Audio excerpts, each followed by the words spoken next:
We are about to interview Tichina Arnold. Let's see what happens.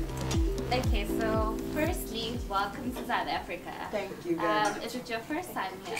First time in South Africa, yes. Okay, can you take us back to the moment when you first landed? Like, what was your first impression of South Africa? My first impression of South Africa was like, God, I hope this guy doesn't go through my luggage.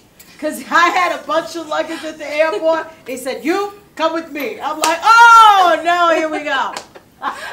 No, but my first impression of South Africa was seeing Bart Phillips' face and Mandela's face welcoming me. And it was really nice to be able to have such a warm welcome.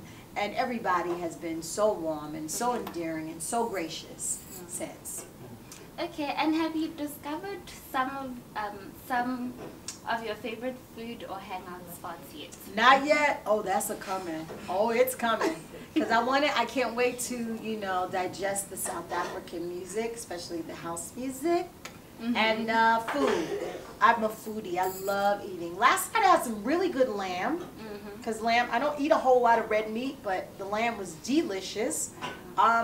Do they have, what is that thing called? Jollof? Jollof? Do they have jollof? Jollof. I think they have jollof? that's a Nigerian dish. Okay, see, there are places that have jollof. See, they do, okay.